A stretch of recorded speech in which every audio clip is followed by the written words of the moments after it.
கையில் இருந்ததையும் ஒரு அம்மா கையில் இருந்ததையும் ஆண்டவர் எப்படி பயன்படுத்தினார். இந்த ரெண்டு பேருமே ரொம்ப பிரபலமானவங்க கிடையாது. வேதத்தில் சில பேரை பற்றி ரொம்ப டீட்டெயில்டாக பல அதிகாரங்கள், பல வசனங்கள், ஒரு புத்தகம் முழுவதுமே அவங்கள பற்றியெல்லாம் நம்ம பார்க்குறோம். எஸ்தர் இல்லையா, அதுபோல் ரூத், பெண்மணிகளிலே இவர்கள் எல்லாரும் இந்த ரெண்டு பேருடைய பேரில் தான் ஒரு பைபிள் புக்கே இருக்குது, அப்படி தானே? எஸ்தர் புத்தகம், ரூத்தின் சரித்திரம் இல்லையா, இப்படி நாம் பார்க்கிறோம். ஆனால் சிலர் ஒரே ஒரு வசனம்தான், ஆனால் அவங்க வல்லமையான காரியங்களை சாதிச்சுட்டு போயிட்டாங்க. அப்படிப்பட்ட நபர்களிலே ஒருவர் தான் இந்த சம்கார். சமயக்காரர்ல சம்கார்.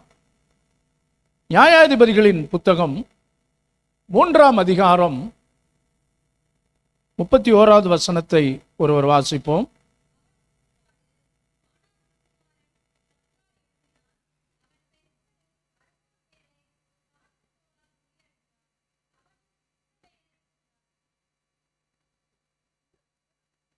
ஏங்க, இப்போ ஒரு நபரை பற்றி பார்க்க போறோம்.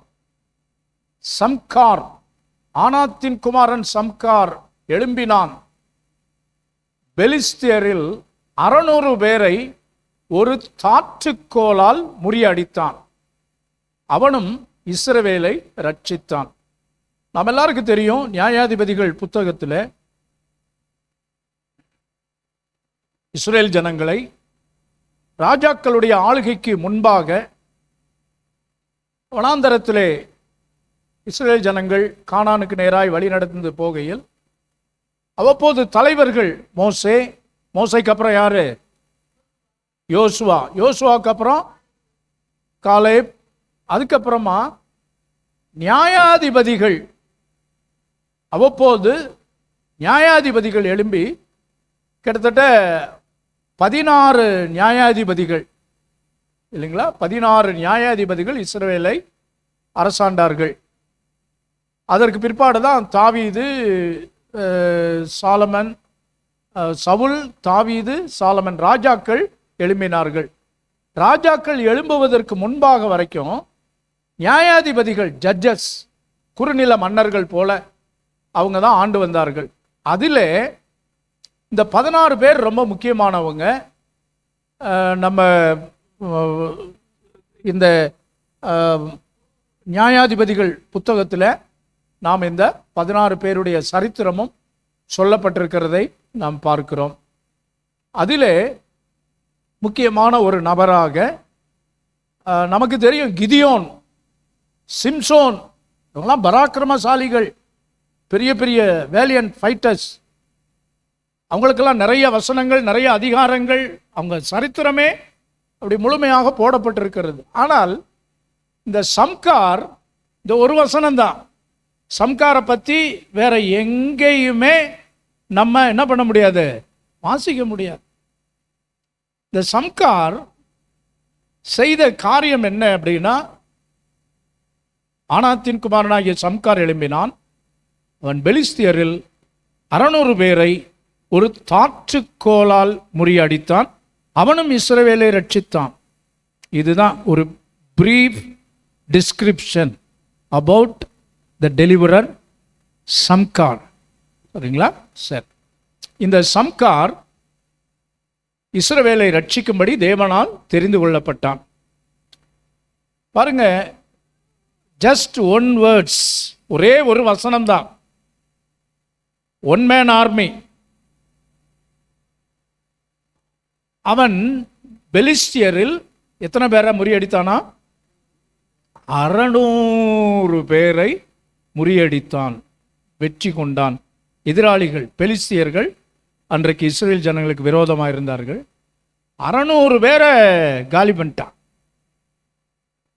எதனால், எந்த ஆயுதத்தினால் அப்படின்னு பார்த்தா பெரிய பீரங்கி அல்லது குண்டு போட்டு அப்படியெல்லாம் இல்லை.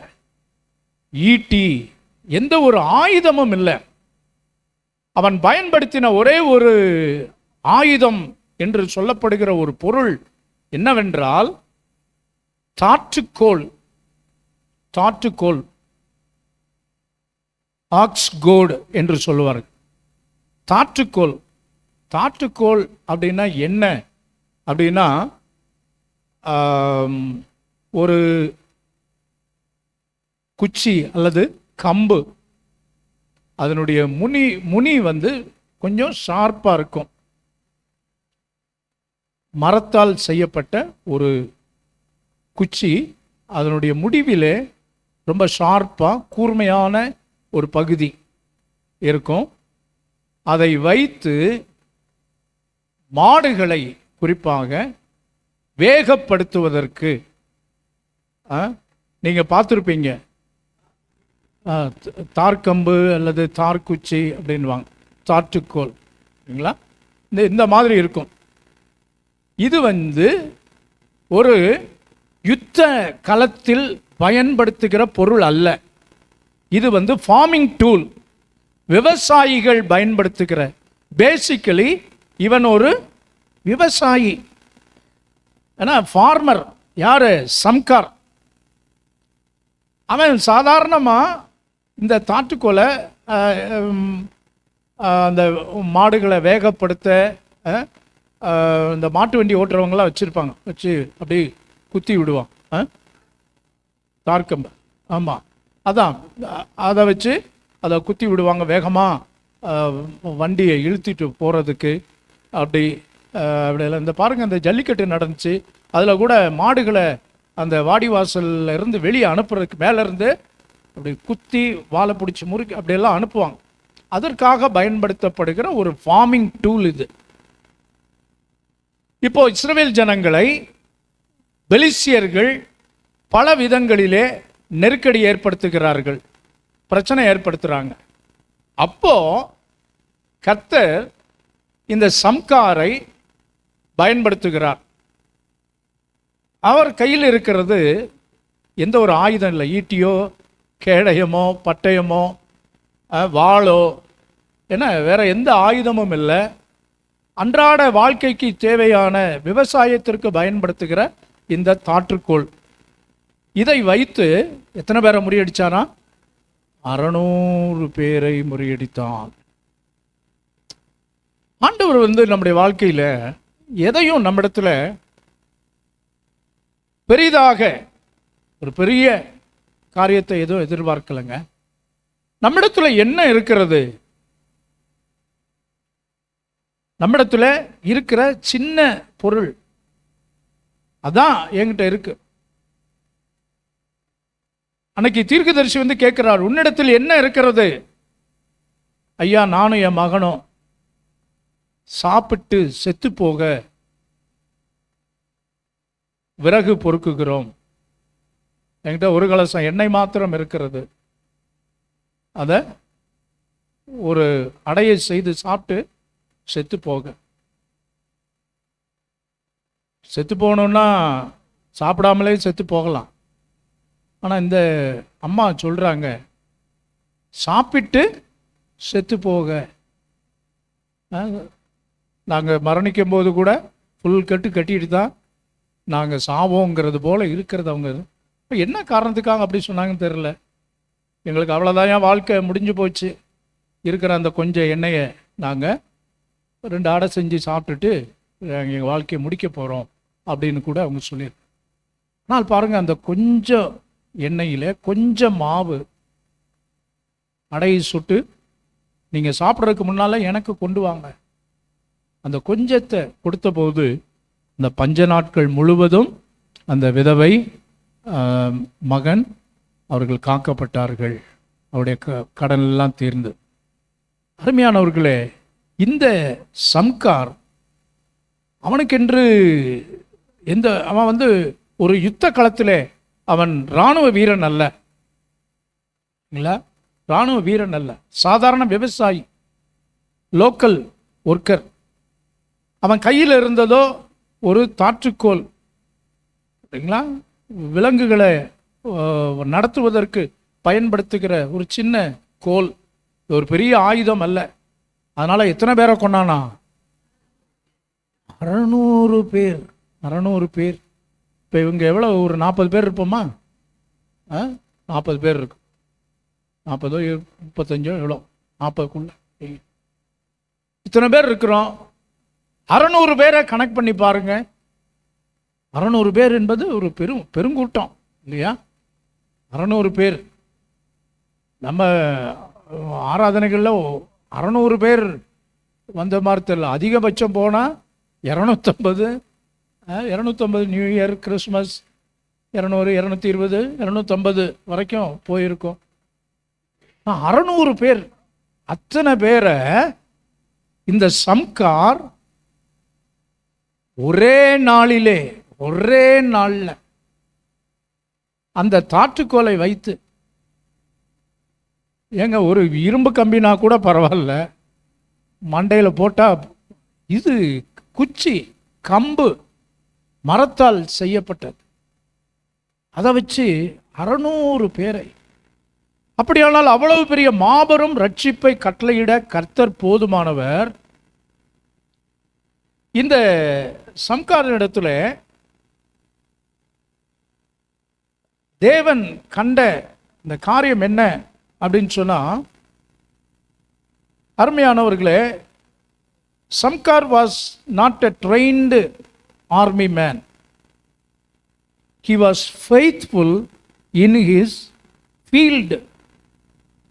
சாதாரணமான தன்னுடைய வேலை ஸ்தலத்திலே, வயல்வெளிகளிலே அவன் உண்மையும் உத்தமமாய் தன்னுடைய அந்த தாற்றுக்கோளை பயன்படுத்தி அவனுக்கு கொடுக்கப்பட்ட வேலை எதுவோ.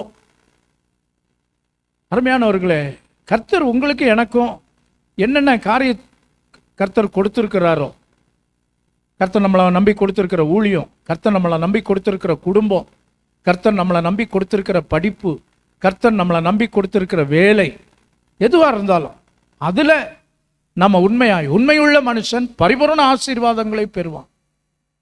கர்த்தர் அந்த கொஞ்சத்தை ஆண்டவர் சமயம் வரும்போது அதை ஒரு பெரிய ஆயுதமாக ஆண்டவர் மாற்றுவார்.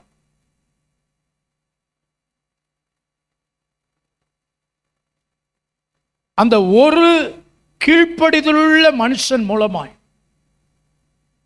ஆண்டவர் மகா பெரிய ரட்சிப்பை கட்டளையிட்டார். நீங்களும் நானும் கர்த்தரால் பயன்படுத்தப்பட திறமையோ தாளந்தோ வேறு நல்ல ஃபார்ச்சூன் இப்படியெல்லாம். ஒரு தேவ மனிதர், நான் கிராஜுவேட் ஆகி வந்தபோது சொன்னார், 97, தம்பி, நம்ம ஏஜி ஸ்தாபனத்தில் நீ ஒரு சபை பொறுப்பெடுத்து நடத்தி நல்லா வரணும் அப்படின்னு நீயும் விரும்பி இருப்ப, உன்னை நடத்தினவர்களும் விரும்பி இருப்பார்கள், உன் குடும்பத்தினரும் விரும்பி இருப்பார்கள். ஆனால் அது அவ்வளவு சாத்தியமில்லை. நீ ஒரு சபை கட்டி அப்படி வரணும்னா 2 காரியம் உங்ககிட்ட இருக்கணும். ஒன்று, உங்கள் அப்பா பாஸ்டராக இருக்கணும், அல்லது உன் மாமனார் பாஸ்டராக இருக்கணும். அப்படின்னா தான் ஏஜியில் நீ கொஞ்சமாவது தலை தூக்கி வர முடியுமியா. ஆகவே அப்போ எனக்கு கல்யாணம் முடியல. அப்போ அவர் ஆலோசனையாகவும் சொன்னார், ஒரு பாஸ்டர் மகளை கல்யாணம் பண்ணு அப்படிங்கிற நோக்கத்தில் அவர் சொன்னார். அப்பொழுது நான் சொன்னேன், பாஸ்டர், ஐ எம் சாரி, எங்கள் அப்பாவும் ஊழியக்காரர் இல்லை, அவர் உயிரோடையே இல்லை. 89 அவர் கர்த்தருக்குள் நித்திரை அடைந்தார், என்னுடைய பிறந்த நாள் அன்று.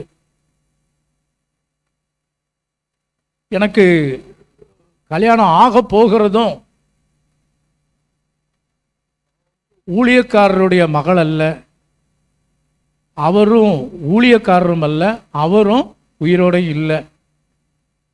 நான் வந்திருக்கிறது என் மாமனாரையோ, என் தகப்பனாரையோ, என் மாமியாரையோ நாத்தனாரையோ கொழுந்தனை எந்த நார்களையும் நம்பி வரவில்லை, என்னுடைய நாதரை நம்பி வந்திருக்கிறேன். கர்த்தர் என்ன உயர்த்துவார் பாஸ்டர் அப்படின்னு அந்த சொன்ன பாஸ்டரும் இன்னைக்கும் உயிரோட தான் இருக்கிறார். அருமையானவர்களே, நான் அந்த பாஸ்டரை குறை சொல்லலை. இன்றைக்கு மக்களுடைய கணிப்பு என்னன்னு சொன்னா, தேவன் யாரை பயன்படுத்துவார் அப்படின்னா, கொஞ்சமாவது அதுக்கு காலையில் சொன்னாங்க இல்லையா, தகுதி கொஞ்சமாவது அதுக்கு ஏதாவது வெறுங்கையில் முளம் போட முடியுமா? ஆனால் ஆண்டவர் பாருங்க, எப்போதும் உன்னிடத்தில் என்ன இருக்கிறது. போன வாரம் பாட்டு பாடினாங்க, இருக்கிற வண்ணமாகவே ஆண்டவரே நான் நானாகவே வந்திருக்கிறேன். அந்த கமிட்மெண்ட், அந்த ஒபீடியன்ஸ், சம்கார், ஒரு ஒரு ஒரு தேவை வருகிறது. there is a need. அந்த அழைப்பு வருகிறது. கர்த்தருக்காக இந்த 600 எதிராளிகளை யுத்தம் செய்து ஜெயிப்பது யார்? சம்கார். உடனடியாக ஆண்டவரே இதோ நான் இருக்கிறேன், என்னிலே எந்த தகுதியும் இல்லை, என்னிலே எந்த திறமையும் இல்லை, எனக்கு யுத்த காரியங்கள் எல்லாம் கிடையாது, என்கிட்ட இருக்கிறது என்ன? இந்த தாற்றுக்கோள். கர்த்தர் அதை ஆண்டவர் பயன்படுத்தினார். அந்த அற்பமான எளிமையான பொருளை கொண்டு 600 பேரை, அதுவும் அந்த காலத்தில் ஆட்கள் எப்படி இருந்திருப்பாங்க இல்லையா, அவ்வளவு அரக்கர்களை போல இருந்திருப்பான். பெலிஸ்தியன் அவன் தான் ராட்சசன், கோலியாத்து வந்த அந்த சந்ததி இல்லைங்களா. அவ்வளவு வலிமையான நபர்களை இந்த வாலிபனாகிய சம்கார் வந்தான். சொல்லுவாங்க, நெப்போலியன் வந்தான், வென்றான், சென்றான். சம்கார் ஒரே வசனம்தான். 600 பேரை காலி பண்ணிட்டு ஒரு பெரிய முத்திரையை பதிச்சுட்டு போயிட்டான். அருமையானவர்களே, அந்த obedience to the voice of the Holi spirit, total commitment. ஜோம் பண்ண வாய்ப்பு கொடுக்கிற போது, ஐயோ எனக்கு அது முடியாது, எனக்கு இன்னைக்கு தொண்டை சரியில்லை, நான் இன்னும் ரெடி ஆகலை. நம்மிடத்தில் உள்ள குறைகளையே நம்ம என்ன செய்ய வேண்டாம், பார்க்க வேண்டாம். உன்னிடத்தில் என்ன இருக்கிறது? பராக்கிரமசாலியாகிய கிதியோனே, கர்த்தர் உன்னோட இருக்கிற, உன்னை அனுப்புகிறவர் நான் அல்லவா? கிதியோன் சொல்றார், நானும் எளியவன், என் சந்ததியும் எளியது, நான் பயந்து போய் இங்க போரடித்து கொண்டிருக்கிறேன். இல்ல, உனக்கு இருக்கிற இந்த பலன் என்ன பலன் இருந்தது கிதியோன்ட்ட? கர்த்தருடைய நாமம், கர்த்தருடைய பிள்ளை என்கிற அந்த பலன். உனக்கு இருக்கிற இந்த பலத்தோட போ, அதுதாங்க பலன். அதுதாங்க இந்த சம்கார் இடத்துல இருந்தது, ஒபீடியன்ஸ். தேவனுடைய வார்த்தைக்கு கீழ்ப்படிதல், complete obedience, not half obedience, not delayed obedience.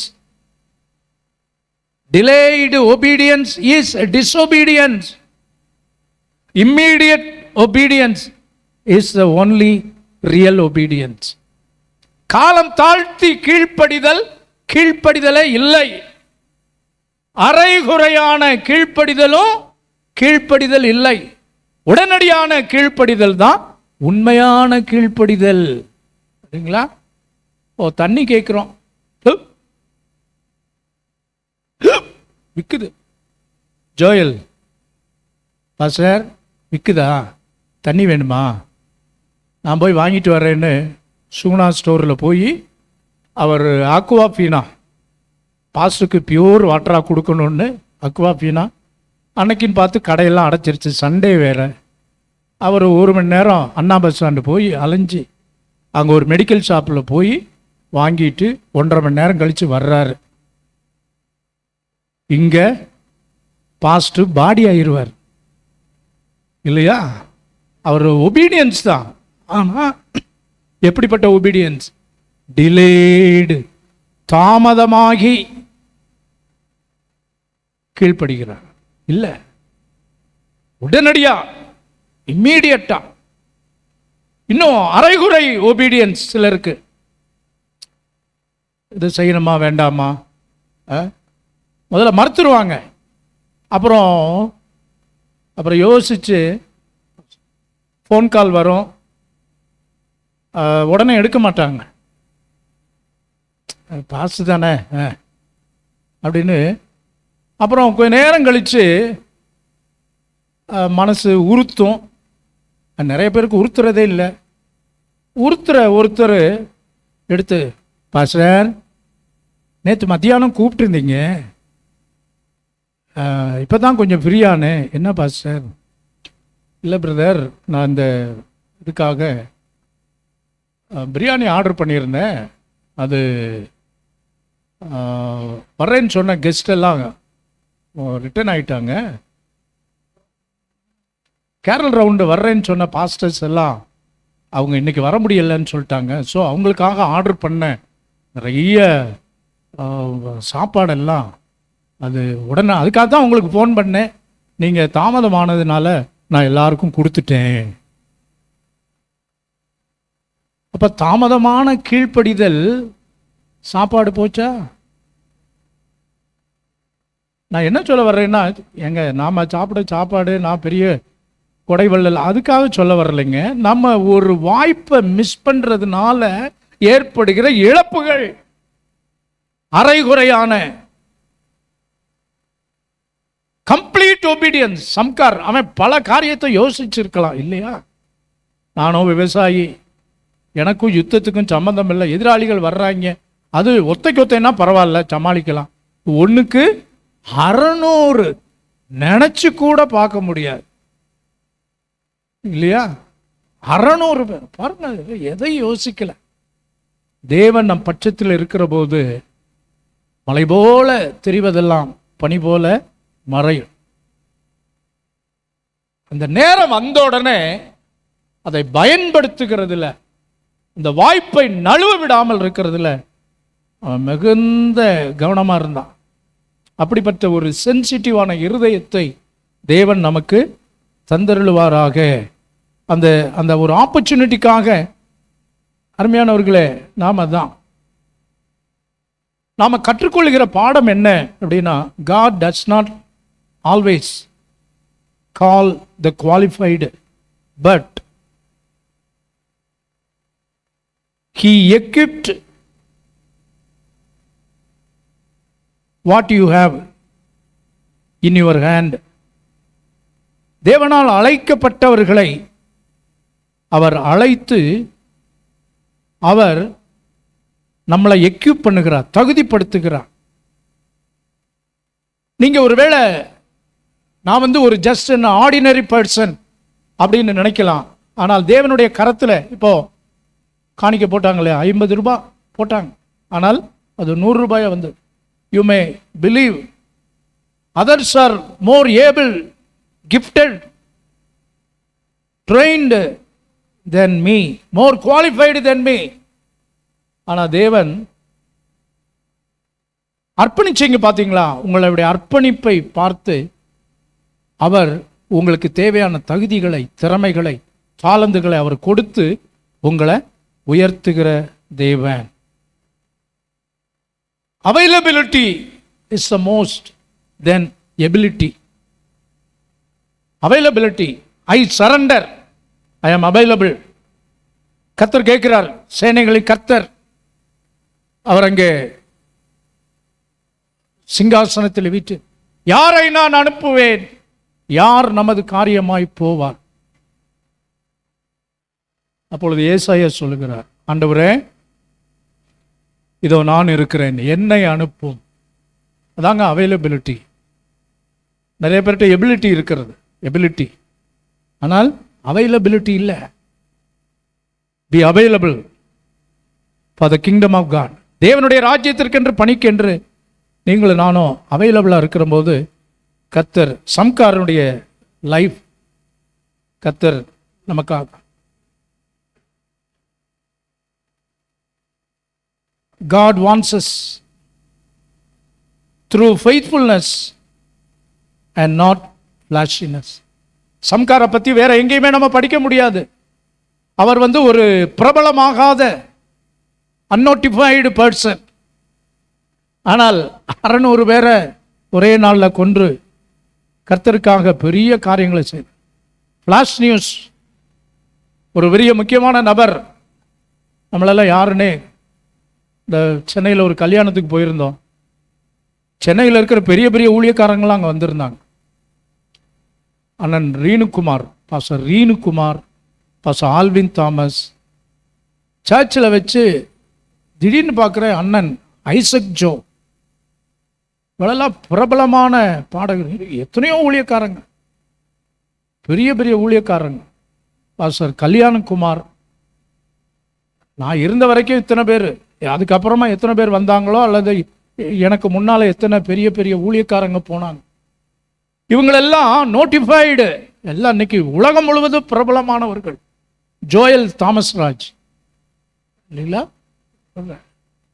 அவங்க சர்ச்சு பையன்தான் இந்த திருமணமான அவர். ஸோ அப்படி எத்தனையோ பெரும் ஊழியக்காரர். 27 வருஷத்துக்கு அப்புறமா என்னுடைய கிளாஸ்மேட்ஸ் நிறைய ஊழியக்காரங்களை பார்த்தேன். பிரபலமானவர், உலகம் எங்கிலும் வல்லமையாய் பயன்படுத்தப்படுகிற தேவ ஊழியர்.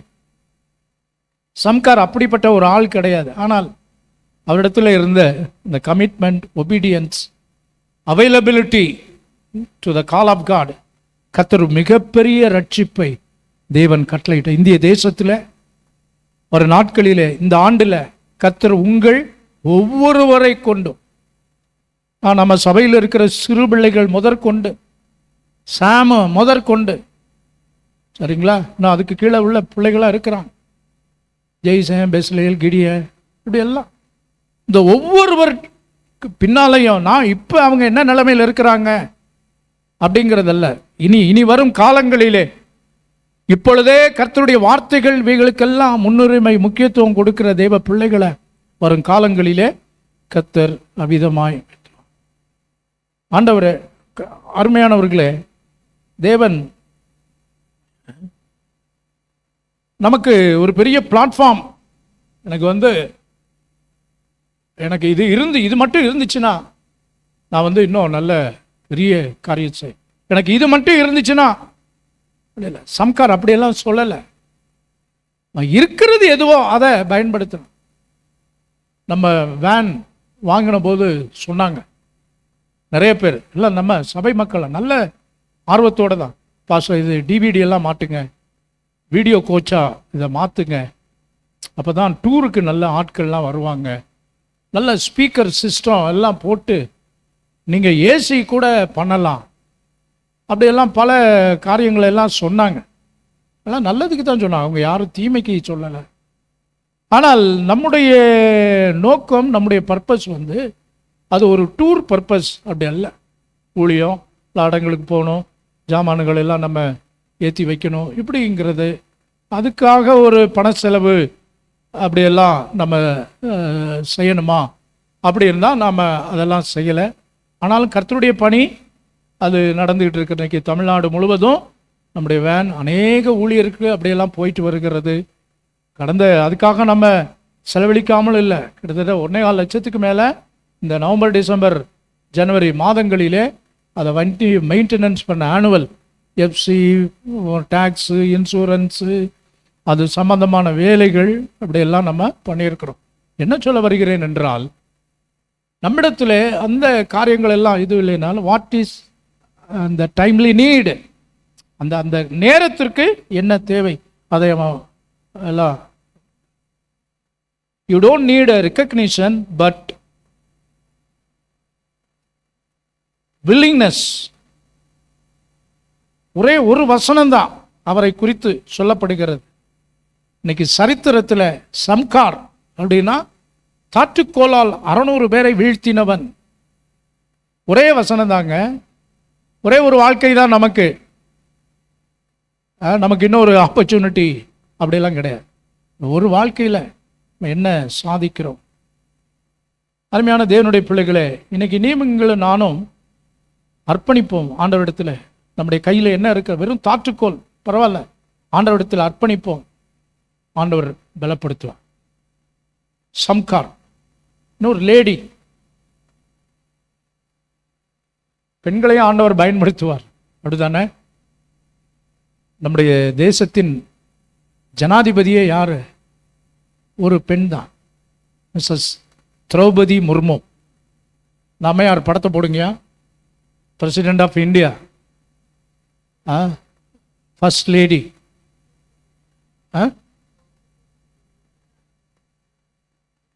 ஆமாம், சரி. மிஸ்ஸஸ் திரௌபதி முர்மு அம்மையார், தமிழ்நாட்டை ஜெயலலிதா அம்மையார் ஆண்டார்கள் சில நேரங்கள், சில வருஷங்கள் சீஃப் மினிஸ்டரா அரசாங்கம். தமிழ்நாட்டின் கவர்னராக பெண்கள் இருந்திருக்கிறார்கள், அப்படியா? ஃபாத்திமா பிபி அப்படின்னு இருந்தாங்க. சார், அநேக ஆட்சியாளர்கள் பெண்களாக இருந்திருக்கிறார்கள். பெனாசிர் பூட்டோ பாகிஸ்தானில், அப்புறம் வங்காளதேசத்தில் அம்மா இருந்தாங்க.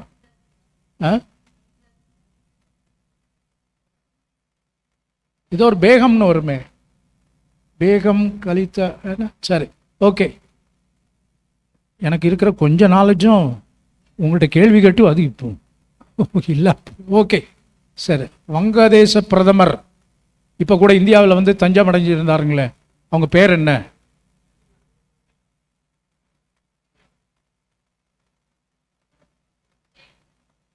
சரி சரி, பெண்கள் அப்படியெல்லாம் பிரபலமான பெண்கள், டென்னிஸ் உலகில் பிரபலமான வீராங்கனைகள், கிரிக்கெட் உலகில் பிரபலமான வீராங்கனை ஜெமிமா ராட்ரிக்ஸ், இல்லையா? வேர்ல்டு கப்பில் அவங்க சைன் பண்ணாங்க. இவங்களெல்லாம் பிரபலமானவர்கள், பேரை சொன்ன உடனே டக்குன்னு அவங்கள ஐடென்டிஃபை பண்ணிடுறோம். ஆனால் இதே நியாயாதிபதிகள் புத்தகத்தில் 4வது அதிகாரம் 5வது அதிகாரங்களிலே ஒரு பெண்மணியை குறித்து பார்க்கிறோம். கூடாரத்தில் இருந்த யாகேல் என்ற ஒரு சாதாரண ஒரு வாலிப பிள்ளை என்று, அதாவது இளம் வயது ஒரு மங்கை யாகேல். வாசிக்கலாமா? 4வது அதிகாரத்தில் அவங்கள பற்றிய வசனங்கள் எடுத்தவங்க வாசிங்க. நியாயாதிபதிகள் 4ஆம் அதிகாரம்.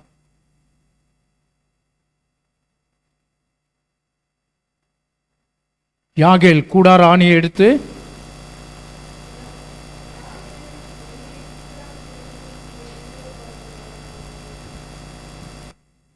யாகேல் வெளியே சிசராவுக்கு எதிர்கொண்டு போய், உள்ளே வாரும் என் ஆண்டவனே, என் அண்டையிலே உள்ளே வாரும், பயப்படாதேயும் என்று அவனோடே சொன்னாள். அப்படியே அவள் அண்டை கூடாரத்தில் உள்ளே வந்தபோது அவனை ஒரு சமுக்காளத்தினால் மூடினாள். அவன் அவளை பார்த்து, குடிக்க எனக்கு கொஞ்சம் தண்ணீர் தா, தாகமாயிருக்கிறேன் என்றான். அவள் பால் துருத்தியை திறந்து அவனுக்கு குடிக்க கொடுத்து திரும்பவும் அவனை மூடினாள். அப்பொழுது அவன், நீ கூடார வாசலிலே நின்று யாராவது ஒருவன் வந்து இங்கே யாராகிலும் இருக்கிறார்களா என்று உன்னிடத்தில் கேட்டால் இல்லை என்று சொல் என்றான். பின்பு எபேரின் மனைவியாகி யாகேல் ஒரு கூடார ஆணியை எடுத்து தன் கையிலே சுத்தியலை பிடித்து கொண்டு மெல்ல அவன் அண்டையில் போய் அவன் நெறியிலே அந்த ஆணியை அடித்து போட்டாள். அது உருவி போய் தரையிலே புதைந்தது. அப்பொழுது ஆயாசமாய் தூங்கின அவன் செத்து போனான். நடந்த சம்பவம் என்ன? இதுவும் எதிராளியாகிய இந்த பேர் என்ன, சிசேரா வந்து army commander chief Sisera, Israel ஜனங்களின் எதிராளிகள். யுத்தம் மூழுகிறது. அப்பொழுது இந்த எதிராளியின் இராணுவ தலைவன் சிசேரா, அவன் ஒருவேளை அவன் ரொம்ப யுத்தம் நெருக்கினதுனால அவன் உயிருக்கு பயந்து தப்பிக்க எண்ணி தவறி இஸ்ரவேலர்களின் கூடாரத்திற்குள்ளே வந்து விடுகிறான். அவனுடைய உடை அலங்காரங்கள் எல்லாம் அவன் ஒரு இராணுவ தளபதி என்பதை காட்டுகிறது. தெரியாம எங்க வந்துட்டான்? யாகேல் கூடாரத்துக்குள்ள வந்துட்டான். வந்த உடனே சுற்றிலும் முற்றிலும் அவன் உயிர் தப்பிக்க தேடும்போது யாகேல் தென்படுகிறாள். அப்போ யாகேலுக்கு தெரிஞ்சு போச்சு இவன் யாரு, எதிரி அப்படின்னு. உடனே உள்ளே வரவேற்று, யாராவது வர்றாங்களா பாரு. ஏன்னா அப்போ அவருக்கு தெரிஞ்சு போச்சு இப்போ உயிர் தப்பிக்க வந்திருக்கிறான். நான் கொஞ்சம் தாகமாக இருக்கிறேன், எனக்கு கொஞ்சம் தண்ணீர் கொடு அப்படின்னு சொன்ன உடனே படுக்க வச்சு அவனை போர்த்தி பால் தண்ணீர் கேட்டு அவனுக்கு என்ன கொடுக்குறாங்க? பால் கொடுக்குறாங்க. அவன் குடிச்சிட்டு நிம்மதியாக படுத்து எல்லாம் உறங்கிட்டான். யாகேல் துரிதமாய் செயல்படுகிறான். உங்களுக்கு புரிஞ்சு போச்சுதான், sensitive to the voice of the Holi Spirit. கூடார ஆணியை எடுக்கிறாள். கூடார ஆணின்னா தெரியும் இல்லையா? கூடாரங்களை அடிச்சு உள்ள இருக்குவாங்க, சாய்வா இருக்கும். கூடார ஆணி கிட்டத்தட்ட 2 அடி நீளத்துக்கு இருக்கும். மேல்முனை பெருசாகவும் கீழே ரொம்ப ஷார்ப்பாகவும் இருக்கும். கூடாரங்களுக்கு பிடிச்சி அப்படியே அடிச்சு வைப்பாங்க, சப்போர்ட் கொடுத்து. இந்த கூடார ஆணி ஒரு கையில் சுத்தியல், ஒரு கையில் ஆணி, கரெக்டா வச்சு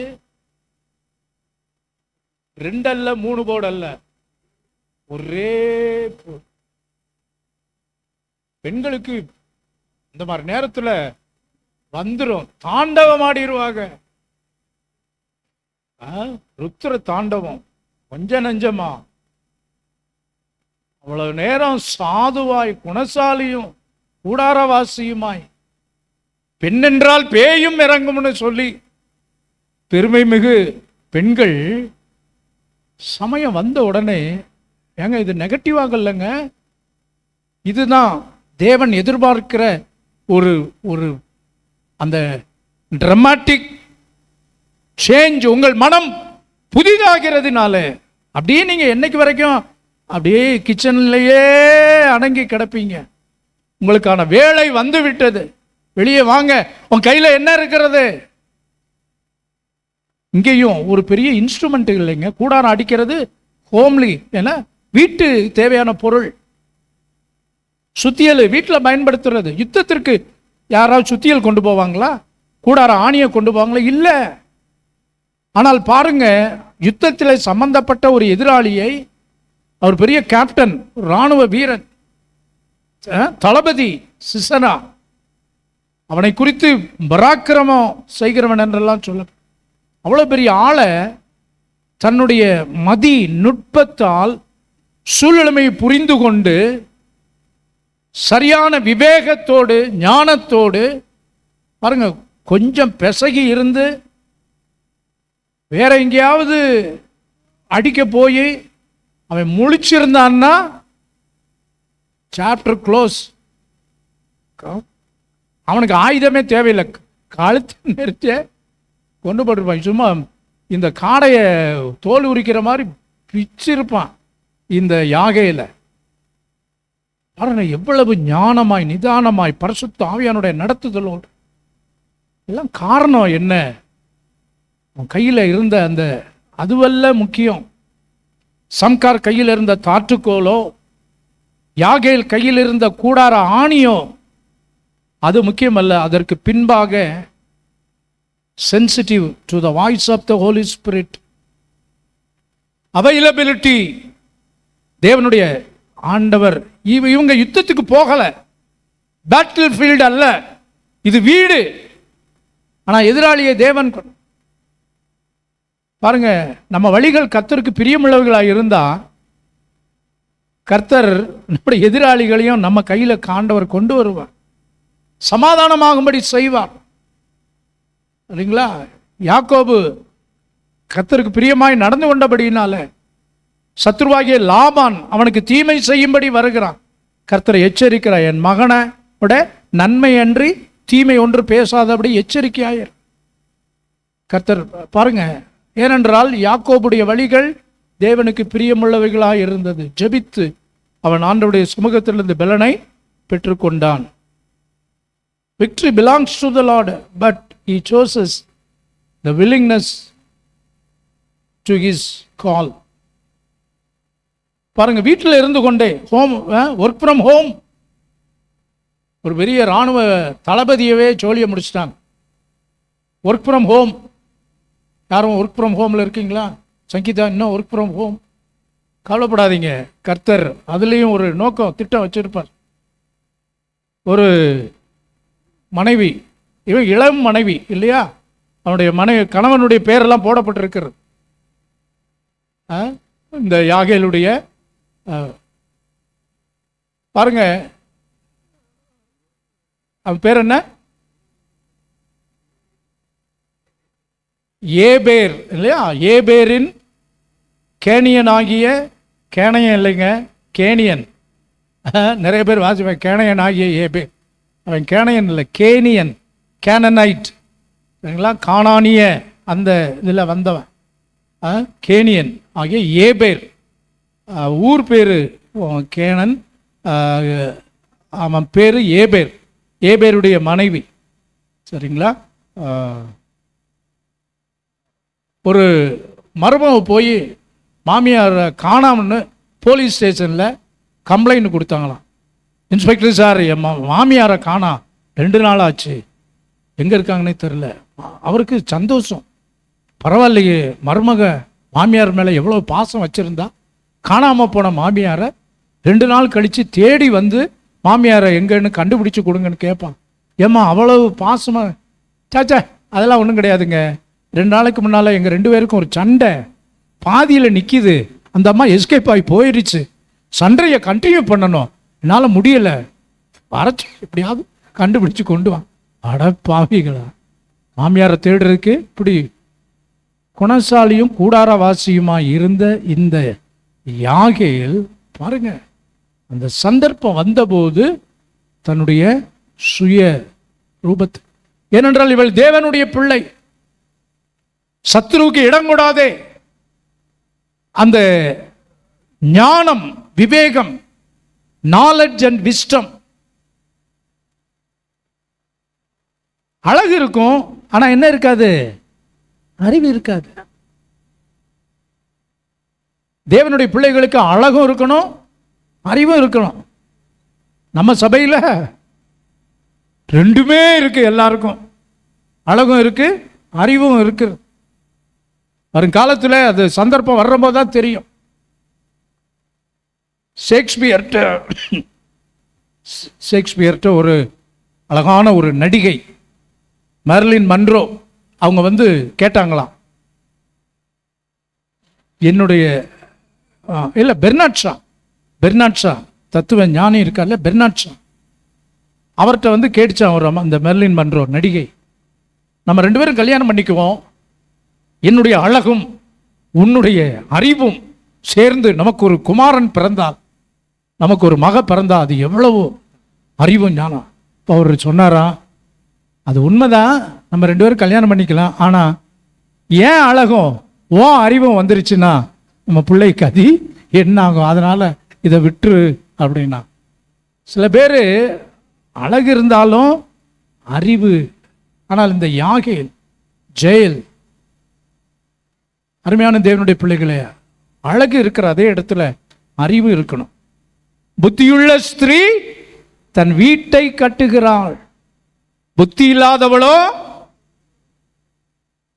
கடப்பார தேவையில்லைங்க, கைய வாயே போதும், வீட்டை இடிச்சு தரமட்டமாக்கிடுவாங்க. ஜேசிபி எல்லாம் தேவையில்லை பிரதர் ஸ்டீவன், என்னுடைய வாயே போதும் குடும்பத்தை 2 இல்லைனாக்கி. தாய்மார்களுக்கு ஆண்டவர் அவ்வளோ. ஆனால் இந்த யாகேல் சரியான நேரம் வந்தது, திறமைய அல்லது பலத்தை எங்கே காட்டணும், எப்படி காட்டணும், எவ்வளவு தூரமாக துரிதமாக அந்த பையன் பாருங்க, எங்க உயிர் தப்பிக்க வந்திருக்கலாம், எவ்வளவு ஒரு டென்ஷன் இருக்கும். ஏன்னா உயிர் தப்பிக்க வந்திருக்கிறாங்க, யுத்தம் நடந்துகிட்டு இருக்கிறது, வந்த கூடாரமும் அவனுக்கு எதிராளி. அப்படித்தானே? இஸ்ரவேல் ஜனங்கள் கூடாரம் எதிரியின் குகைக்குள்ள வந்து தூக்கம் வருவாங்க. நம்ம உடனே சொல்லுவோம், எங்க ஓடி வந்த எங்க உயிர் போக போகுது, தூக்கம் வரணுமா? என்ன பண்ணியிருக்கணும்? இன்னும் தாகமா இருக்குன்னு சொல்லி தண்ணியாவது வாங்கி குடிச்சிட்டு அப்படியே அலர்ட்டா அப்படி இருந்திருந்தான்னா அவன் உயிர் போயிருந்திருக்காது. ஆயாசமா கை கால பரப்பி அக்கடான்னு படுத்துட்டான். இந்த நிர்விசாரம் அவனை கொன்று போட்டது. நிர்விசாரம், நெக்லிஜென்ஸ், அசட்டை, அஜாக்கிரதை, சென்சிட்டிவ். ஐயோ, நம்ம யுத்த காலத்தில் இருக்கிறோம். நிறைய பேர் நினைக்கிறாங்க புது வருஷம் ஆரம்பிச்சிருச்சு, அப்படியே தீர்க்க தரிசனங்கள் எல்லாம் அப்படியே இருக்கிறது. இல்லைங்க, காலங்களை பாருங்க, நிதானித்து பாருங்கள், ஆகாயத்து பட்சிகளை கவனித்து பாருங்கள்.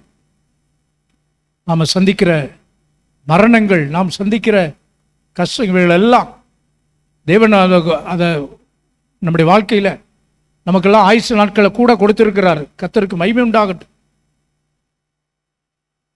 எப்போதுமே நான் நினைப்பதுண்டு, கர்த்தர் அவருடைய சித்தம் நோக்கங்கள் எல்லாம் நிறைவேறின ஒரு மனுஷிய கர்த்தர் பூரணப்படுத்தி தன்னுடைய ராஜ்யத்தில் சேர்த்து கொள்ளுகிறார்.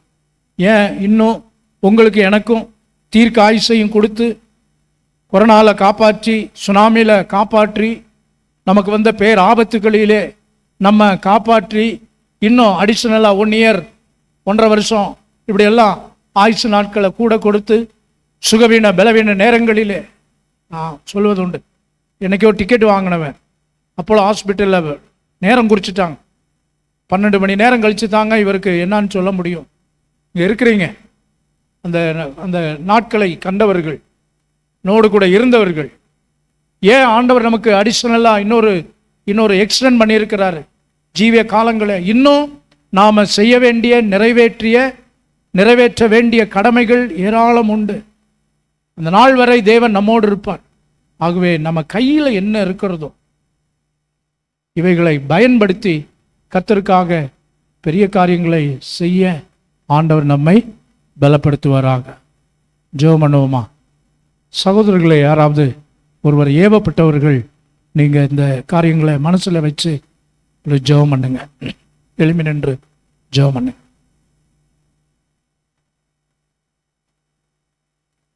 பிரசங்க இந்த காரியங்களின் அடிப்படையில் கர்த்தர் உங்களை ஏவுவாரானால் நீங்கள் ஜெபம் பண்ணுங்க.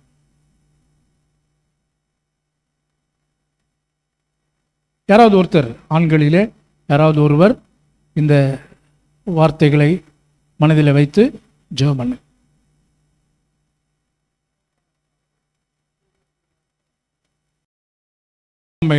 என் ஆத்துமாவே கர்த்தரை ஸ்தோத்திரி, என் முழுமையுடைய பரிசுத்தம் கர்த்தரை ஸ்தோத்திரி, கர்த்தர் செய்த சகல வாரங்களையும் மறவார். ஆமென். நம்முடைய கர்த்தராகிய இயேசு கிறிஸ்துவின் கிருபை, பிதாவாகிய தேவனுடைய அன்பு, பரிசுத்த ஆவியானவரின் அந்யோன்ய ஐக்கியம், சந்தோஷ சமாதானம் நம் அனைவரோடும், தேவனுடைய பிள்ளைகள் யாவரோடும் உடைய வருகை பெரிந்தும் இருப்பதாக. ஆமேன், ஆமேன், ஆமேன். கர்த்தர் உன்னை ஆசீர்வதித்து காக்க கடவர். கர்த்தர் தமது முகத்தை உண்மையில் பிரசன்னமாக்கி உனக்கு உண்மையில் கிருபையாக இருக்க கடவர். கர்த்தர் தம்முடைய முகத்தை பிரசன்னமாக்கி உனக்கு சமாதானம் கட்டளையிட கடவர் என்பதை. ஆமேன், ஆமேன், ஆமேன். எல்லாருக்கும் ஸ்தோத்திரம். கர்த்தர் உங்களை ஆசீர்வதிப்பாராக.